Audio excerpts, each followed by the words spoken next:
Om Swastiastu, Assalamualaikum warahmatullahi wabarakatuh. Salam nama budaya, salam harmoni. Perkenalkan, nama saya Bella Sagita, NIM 1911011017. Tugas ini disajikan untuk memenuhi syarat-syarat kuliah pengembangan pribadi konselor yang diasuh oleh Prof. Ketut Darsana MPD Kons dan asisten dosen Wayan Eka Pramata MPD. Bab 4 tabel konseling. Yang pertama, tata cara sikap di meja konseling. Kedua, tata cara menata meja. Ketiga, menata meja konseling. 4. Mengatur tempat duduk ruangan konseling. 5. Merencanakan konseling. 6. Undangan dan jawaban. Tata cara sikap di meja konseling. Yang pertama, duduklah tegak di meja konseling dengan punggung lurus, jangan bongkok, loyo atau bersandar malas setengah berbaring. Yang kedua, jagalah agar selama konseling kedua belah siku tidak dikembangkan, siku atau lengan tidak diletakkan di meja, lengan tidak diletakkan pada pinggir meja. 4.2 Tata cara menata meja. Tatanan meja yang unik dengan warna yang serasi dengan dekorasi ruangan yang dapat membuat suasana konseling menjadi nyaman. Ukuran tabel meja juga harus sesuai dengan suasana, karena itu akan menjadi petunjuk untuk konseling yang nyaman dan menyenangkan. 4.3 Menata meja konseling. Menata meja konseling merupakan salah satu pola menata peralatan konseling lazim dipakai, tetapi masing-masing negara memiliki pola negaranya, disesuaikan dengan budaya dan teknologi yang dimiliki. Misalnya, kamera, komputer, iPod, kursi duduk. 4.4 Mengatur tempat duduk ruangan konseling. Yang pertama, tatalah tempat duduk sesuai denah atau aturan yang berlaku. Yang kedua, setiap tempat duduk bisa saling berhadapan. Yang ketiga, banyaknya alat peralatan yang diperlukan konseling tergantung dari setting konseling yang disajikan. 4.5 Tempat duduk yang tepat untuk konseli.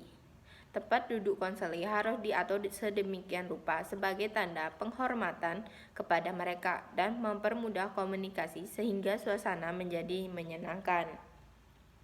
Bila kedudukan konseli sama, khususnya umum, maka pengaturan tempat duduk adalah sebagai berikut. Yang pertama, konseli orang asing. Yang kedua, seorang yang tidak dikenal. Yang ketiga, konseli yang menduduki jabatan resmi di waktu silam. Yang keempat, konseli yang diundang untuk pertama kalinya. Yang kelima, konseli yang pernah diundang beberapa kali. Yang keenam, konseli-konseli tetap. Yang terakhir, konseli-konseli dan keluarga dekat. 4.6 Hiasan meja. Yang pertama, jangan menempatkan hiasan berlebihan. Usahakan tatanan meja tetap serasi dan sederhana. Yang kedua, hiasan di tengah meja sebaiknya agak rendah agar tidak menghalangi pandangan konselor dan konseli. 4.7 Merencanakan konseling. Merencanakan melalui proses yaitu: pertama, mendata konselor yang hadir melalui identifikasi. Kedua, mendiagnosa masalah yang ditemui akan menambah suasana lebih menyenangkan dan nyaman. Di bawah ini merupakan petunjuk dalam merencanakan konseling. Yang pertama, RPBK. Yang kedua, sajikan rencana itu dalam tindakan dan bimbingan. Yang ketiga, sesuaikan dengan teori dan teknik konseling.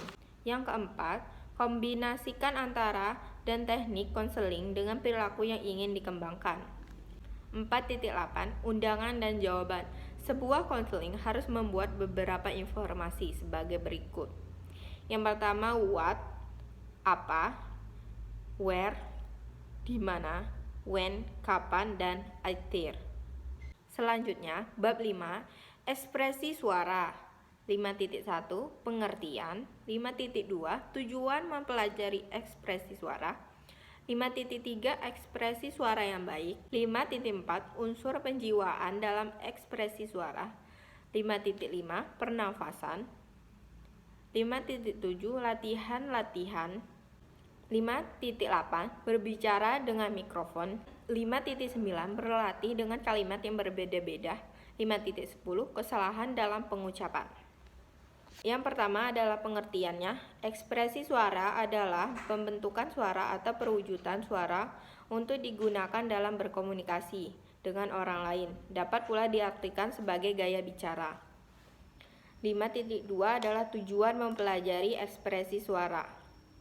Agar apa yang diucapkan oleh yang berbicara dapat dimengerti dan enak didengar oleh lawan bicara komunikasi, sehingga mempengaruhinya.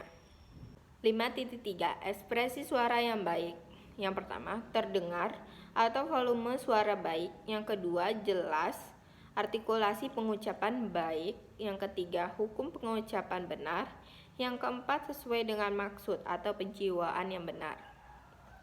5.4 Unsur penjiwaan dalam ekspresi suara. Yang pertama, volume, nyaring atau pelannya kekuatan suara. Yang kedua, tekanan dinamika atau keras atau lemahnya tekanan pengucapan. Yang ketiga, nada, tinggi atau rendahnya lagu pengucapan. Yang keempat, tempo, cepat atau lambannya pengucapan. Yang kelima, warna suara atau kualitas suara, atau yang bisa disebut dengan ciri khas suara. 5.5 Sistem pernafasan. Pernafasan sangat berhubungan erat dengan ekspresi suara. Dengan sistem pernafasan yang baik, dapat mendukung menghasilkan ekspresi suara yang lebih baik pula. Ada beberapa sistem pernafasan, namun sistem pernafasan diafragma dan sistem pernafasan perut banyak digunakan untuk berekspresi sesuai yang baik karena udara yang masuk ke paru-paru lebih banyak sehingga volume suara bisa lebih keras dan tidak sulit mengucapkan kalimat yang panjang. Pernafasan diafragma. Bila menarik napas, bagian diafragma antara pelut dan ulu hati dominan mengembang. Pernafasan perut. Bila menarik nafas, bagian perut dominan mengembang. 5.6 Berbicara di depan mikrofon. Yang pertama, ketinggian mikrofon. Paling rendah dagu, paling tinggi di mulut. 2. Jarak mulut dengan mikrofon tidak ada ukuran yang baku, namun dikira-kira lebih kurang 5-15 sesuaikan dengan volume suara. Yang ketiga, pastikan mikrofon sudah dalam keadaan on. Yang keempat, mendekati atau menjauhi mikrofon. Yang kelima, melepas mikrofon atau menaik turunkan mikrofon, kick di off-kan. 6. Posisi mulut mikrofon dan audiens atau komunikan satu garis. Ketujuh, arah mikrofon condong ke atas. Yang ke-8 atau yang terakhir, klik atau berada di atas. 5.7 Latihan-latihan. Yang pertama, latihan volume suara. Contohnya, ucapkan kalimat siapa yang tertawa sendiri di sana sebanyak 5 kali dengan volume suara yang semakin keras tetapi nada tetap. Yang kedua, latihan artikulasi. Contohnya, ucapkan kalimat kepala diurut, kepala diparut sebanyak 10 kali secepat mungkin. Yang ketiga, latihan hukum bahasa. Contohnya, ucapkan dengan bahasa hukum pengucapan yang benar. Kalimat-kalimat saya naik mobil sedang ke Surabaya dan saya sedang terseduh sedang mendengar berita itu. Yang keempat, latihan penjiwaan. Ucapkan dengan emosi gembira. Kalimat, hore, saya dapat hadiah 100 juta. Yang kelima, latihan tekanan dinamika. Contohnya, ucapkan kalimat saya dari rumah sakit jiwa dengan tekanan lebih keras pada kata saya karena menjawab pertanyaan siapa dari rumah sakit jiwa. Yang keenam, latihan nada. Ucapkan kalimat es teh manis yang dimaksud rasa teh itu manis. Yang ketujuh, latihan tempo. Ucapkan kalimat saudara monyet banyak sekali terdapat di hutan Kalimantan. Yang maksudnya di hutan Kalimantan banyak sekali terdapat binatang yang bernama monyet. Yang ke-8, latihan warna suara. Ucapkan sehari serasa setahun dengan warna suara. Yang pertama asli, lebih besar, lebih kecil, parau, sengau, dan sebagainya. 5.8 Berlatih dengan kalimat-kalimat yang berbeda sebanyak mungkin. Yang pertama, 4 sistem pernapasan.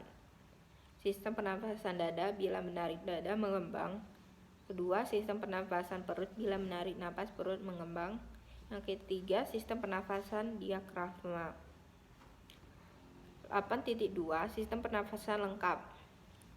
Bila menarik napas dada perut dan diafragma perlu melatih pernapasan supaya udara yang masuk ke paru-paru lebih banyak sehingga volume suara lebih keras, mengucapkan kalimat yang panjang tidak sulit, kesehatan lebih baik, dan percaya diri lebih tinggi. 5.9 Kesalahan dalam pengucapan.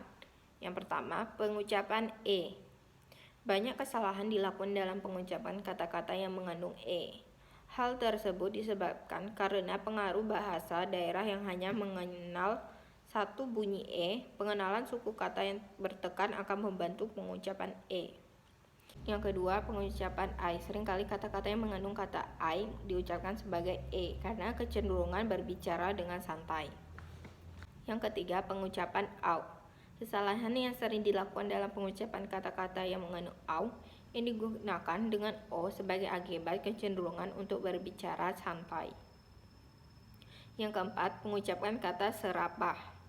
Kesalahan pengucapan kata-kata serapah tertentu, ejaannya sudah disesuaikan dengan ejaan bahasa Indonesia, sering terjadi karena usaha untuk mempertahankan ucapan dalam bahasa aslinya atau bahasa sumbernya.